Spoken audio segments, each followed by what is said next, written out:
Et salut à tous, c'est Tommy, et aujourd'hui on se retrouve pour faire le bilan de ce qui s'est passé en 2019 sur la chaîne et voir quels sont les projets à venir pour l'année 2020. Alors 2019 ça a été une plutôt bonne année pour la chaîne. Alors, par exemple, on a gagné 390 abonnés, donc ce qui en soi n'a pas l'air énorme à l'échelle de YouTube, parce qu'il y a quand même beaucoup de chaînes qui gagnent 390 abonnés en quelques heures ou quelques jours. Mais à l'échelle de la chaîne c'est quand même pas mal parce qu'aujourd'hui vous êtes un peu plus de 900, et donc 390 abonnés ça fait quasiment la moitié des abonnés l'année dernière, en 2019. Ce qui n'est quand même pas négligeable. Aussi, l'année 2019 c'est l'année qui a marqué un tournant dans le contenu de ce que je propose sur la chaîne. Vous avez sûrement remarqué que j'ai fait beaucoup moins de contenu gaming et beaucoup plus de contenu viking. C'est pas forcément une volonté en soi, c'est aussi que ça s'est fait naturellement. J'ai eu beaucoup moins de temps et d'envie de faire du gaming cette année, donc j'ai préféré faire plutôt du viking. Et même encore en viking, vous avez vu qu'on n'a pas fait tant de vidéos que ça cette année. Mais bon, peut-être que je referai un peu de gaming en 2020. Ça c'est à voir, ça dépendra de mon temps, de mes envies, et aussi, est-ce que vous avez envie de voir ça sur la chaîne? Donc ça vous pouvez me le dire en commentaire bien sûr, est-ce que vous avez envie d'avoir encore du gaming sur la chaîne aujourd'hui? Dans les jeux que je pensais vous proposer éventuellement, il y a un jeu point and click qui est pas très connu, pas très joué, c'est le jeu Black Sad, donc qui est tiré de la BD Black Sad. Si vous connaissez un peu l'univers BD, vous connaissez sûrement Black Sad. C'est une excellente BD et là, l'adaptation en jeu vidéo a l'air assez sympa. C'est une sorte de jeu d'enquête avec une narration super soignée, donc ça promet de faire un super let's play. Sinon tout à fait différent, je pense éventuellement vous reproposer du Minecraft, peut-être en hardcore par exemple. Pourquoi Minecraft? C'est parce que c'est un jeu qui me permet de discuter en même temps que je joue, et vous savez que j'aime bien discuter et que voilà, j'aime pas seulement juste jouer, vous montrer un jeu, pour moi ça manque un peu d'intérêt. Donc pourquoi pas du Minecraft en hardcore, c'est-à-dire que si je meurs c'est fini, et le but ce serait par exemple de faire tous les avancements du jeu, fabriquer des petites choses sympas. Par exemple j'aime bien faire des machines, une de mes machines préférées c'est la machine qui fait des steaks, donc il y a des vaches d'un côté et des steaks qui sortent de l'autre. Donc bien sûr c'est pas du tout vegan, mais ça reste un jeu. Sinon à un moment je pense aussi faire le jeu Gris, ou Grif. C'est un jeu espagnol qui est super sympa, c'est un jeu de plateforme, très joli, avec vraiment des décors super soignés. Pour l'histoire à la base, c'est un artiste qui a cherché un développeur pour faire un jeu à partir de ses aquarelles. Donc je vous laisse voir un peu ce que ça donne, là vous devrez avoir des images qui s'affichent, c'est super joli, en plus il y a une belle bande son, et il y a pas vraiment une histoire, mais il y a une sorte de scénario qui est intéressant, et ça peut être intéressant d'avoir une réflexion dessus. Donc si ça vous plaît, on peut faire ce jeu sur la chaîne.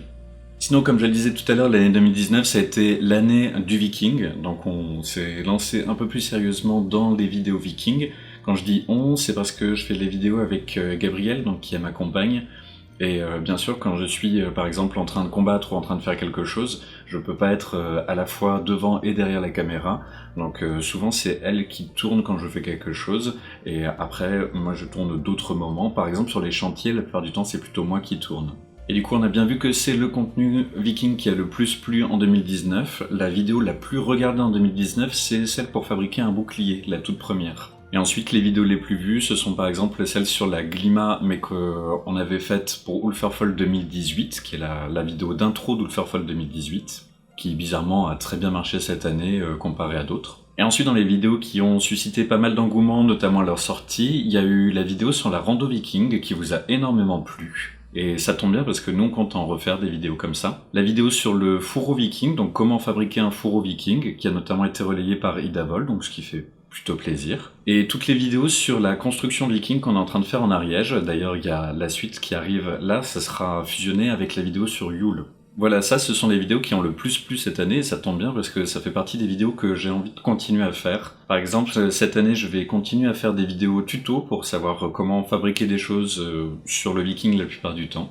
Dans les projets de vidéos, on aimerait aussi vous parler un peu plus par exemple du costume, et aussi certaines subtilités du combat viking, comme on le pratique. Notamment, je compte faire une vidéo pour expliquer pourquoi on porte mal nos boucliers, parce que historiquement on porterait pas les boucliers comme on les porte là actuellement. Sinon on compte bien sûr aussi faire des vidéos normales, donc les vidéos de camp par exemple, aussi continuer à filmer le chantier en Ariège, et pourquoi pas d'autres choses si le temps nous le permet. Dans tous les cas, je suis super content de ce que donne la chaîne, et aussi je suis vraiment content que le contenu qu'on propose là aujourd'hui plaise.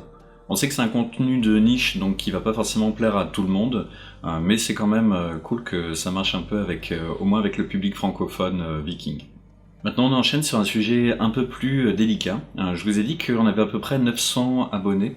900 abonnés, c'est pas suffisant sur YouTube pour pouvoir demander à monétiser les vidéos. Donc c'est pour ça que je ne peux pas monétiser mes vidéos. Parfois, on fait des blagues avec les copains sur le fait qu'il faut que je rende de l'argent aux abonnés, des choses comme ça. Aujourd'hui, je ne gagne rien du tout grâce aux vidéos. Alors bon, bien sûr, je suis pas sur YouTube pour me faire de l'argent. Mon but, c'est pas de faire une carrière à partir de YouTube. Et si c'était le cas, j'aurais pas fait 600 vidéos déjà. On va dire là, je suis en train de tourner du coup la 612e. Et si j'avais pour projet de faire carrière sur YouTube, j'aurais pas choisi un sujet de niche comme la reconstitution viking, et j'aurais pas non plus fait du gaming parce que c'est extrêmement dur aujourd'hui de percer en faisant du gaming.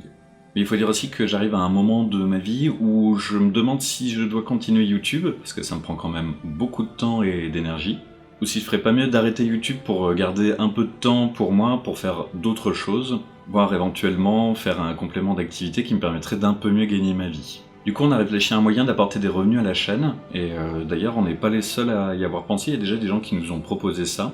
On avait pensé éventuellement à vendre des t-shirts, et puis en fait, il y a pas mal de raisons qui font qu'on n'a pas gardé cette idée, notamment parce que ça prendrait énormément de temps de faire des designs corrects, parce qu'on ne va pas faire des designs à l'arrache. Aussi parce que ça rapporterait pas tant que ça, mais ça vous coûterait quand même pas mal d'argent, vu qu'un t-shirt, pour qu'il rapporte de l'argent, il faut le vendre au moins à 20 € et encore. Et puis en plus, ça voudrait dire vendre des marchandises, ça voudrait dire que je devrais changer en partie mon statut, parce que j'ai une entreprise, j'ai ma propre entreprise, je suis photographe, mais j'ai le droit de vendre des services, je n'ai pas le droit de vendre des marchandises. Ou alors il faut que ça reste vraiment très anecdotique, mais je vous avoue que je vais pas passer du temps pour designer des t-shirts si les ventes restent très anecdotiques, ça aurait pas de sens. La solution qui nous plaît le plus et qu'on a décidé de garder, c'est Tipeee. Tipeee, c'est une plateforme française, ça a été créé je crois par le fils de Jean-Jacques Goldman, et on connaît déjà ça depuis 2012, je crois que c'était Benzaï à l'époque qui avait fait un peu la promo de Tipeee, parce que c'était un des premiers youtubeurs à participer à cette plateforme. Il y a pas mal de youtubeurs qui utilisent Tipeee, notamment dans les youtubeurs connus, donc il y a Benzaï dont je viens de parler, il y a aussi Nota Bene qui commence à devenir quand même pas mal connu étant donné qu'il a plus d'1 million d'abonnés, en faisant que du contenu francophone, ce qui est énorme. Il y a aussi Les Parasites qui sont en train de faire actuellement une série qui s'appelle Effondrement, que je vous conseille. Et par exemple, il y a un collectif de traceurs, donc des mecs qui font du parcours, ça s'appelle Hit the Road, ils font des vidéos donc principalement sur les toits, ils ont notamment été à Hong Kong, ils ont grimpé sur la tour Eiffel et ce genre de choses, ils font des super vidéos, donc je vous conseille aussi cette chaîne. Du coup, revenons à Tipeee, donc le principe est simple, c'est du financement participatif. Vous donnez autant que vous voulez, là j'ai mis des prix entre 1 et 50 €, donc voilà, si vous avez 1 € c'est cool, là vous êtes un peu plus de 900 sur la chaîne, imaginons qu'il y ait juste 10% d'entre vous qui donnent 1 €, ça fait déjà 90 € par mois, et ça n'a pas l'air énorme comme ça, mais ça permettrait d'augmenter la qualité des vidéos, notamment ça pourrait nous permettre d'acheter un drone. Aujourd'hui il y a des drones qui coûtent dans les 400 €, qui sont super bien, et ça nous permettrait de faire des vidéos un peu différentes de ce qu'on fait d'habitude, et notamment de faire bien sûr des prises de vue aériennes. Donc imaginez comme ça rendrait super bien de faire des vidéos par exemple de camp avec un drone, de bataille avec un drone. Imaginez aussi les prises de vue aériennes qu'on pourrait faire quand on est en montagne, en Ariège, au chantier et ce genre de choses. Ça pourrait rendre super bien. Bref, vous l'avez compris, ça nous permettrait d'augmenter la qualité des vidéos et de varier le contenu des vidéos. Donc ça serait pour le meilleur. Donc Tipeee c'est du financement participatif et vous pouvez donner autant que vous voulez, ça aidera quoi qu'il arrive, que ce soit 1 € ou plus. Dans tous les cas ça soutiendra la chaîne et ça permettra de progresser. Donc là c'est le moment où vous devez vous demander quelles seraient les contreparties. À vrai dire, je suis en train d'y réfléchir parce que sur Tipeee, si vous offrez des contreparties matérielles, vous vous exposez du coup à payer la TVA, donc qui est de 20%. C'est surtout que c'est 20% ajouté aux 8% que Tipeee récupère, parce que forcément ils ont une commission. C'est-à-dire que si vous payez 1 €, on enlève 28 centimes sur cet euro, donc il reste pas grand-chose derrière. C'est pour ça que la plupart des youtubeurs n'offrent aucune contrepartie, et par exemple Nota Bene n'offre pas de contrepartie. Certains diront que la contrepartie, c'est qu'on peut continuer à faire des vidéos et qu'on peut varier le contenu, donc c'est déjà une contrepartie en soi. Mais sinon, on réfléchissait aussi à des contreparties immatérielles. Donc bien sûr, la contrepartie qu'on voit avec la plupart des Tipeee, c'est mettre votre nom quelque part dans les vidéos, donc par exemple au générique ou au milieu de la vidéo. Ça fait partie des choses qu'on pourrait faire. On pourrait vous proposer aussi un endroit sur Tipeee où vous auriez des news privées, pourquoi pas. On pense aussi éventuellement à faire des vidéos bonus, donc par exemple des versions longues. Vous savez, quand on poste par exemple des vidéos avec des combats, on ne poste pas tous les combats, on n'en poste qu'une petite partie. Dans la vidéo que vous voyez derrière, par exemple, c'est la vidéo qu'on est en train de préparer pour Yule et la suite du chantier en Ariège. Dans cette vidéo, on a tourné des combats, mais on fera juste un condensé, donc on risque d'avoir à peu près 1 minute de combat, alors qu'en fait, on en a tourné, je crois, une quinzaine, quelque chose comme ça. Donc pourquoi pas faire une vidéo bonus, exclusivement pour les tipeurs, et dans laquelle vous auriez tous les combats. Et peut-être même que vous avez des idées de contreparties, donc des contreparties immatérielles plutôt. Si c'est le cas, je vous invite bien sûr à les mettre en commentaire. Alors où je vous parle, le Tipeee est déjà lancé, et donc on va tester ça pendant quelques mois, voir si ça fonctionne et voir si ça vaut le coup. Vous trouverez un lien dans la description, et je vais voir si j'arrive à en afficher un, peut-être que j'arriverai à en afficher un quelque part par là, ou de l'autre côté, je sais pas, on va voir. Bref, si le cœur vous en dit de participer, sachez que ça sera de l'argent bien utilisé, et que ça permettra d'augmenter la qualité et la diversité des vidéos. Voilà, je pense que ça va être tout pour cette vidéo. En tout cas, je tenais à vous remercier parce que vous êtes de plus en plus nombreux sur la chaîne. Vous êtes très nombreux à partager les vidéos et ça fait vraiment plaisir. Et je pense que c'est en grosse partie grâce à ça que la chaîne a réussi à gagner tellement d'abonnés cette année. Donc merci, c'est grâce à vous. Et puis aussi bien sûr, bonne année 2020, portez-vous bien et à la prochaine. Salut!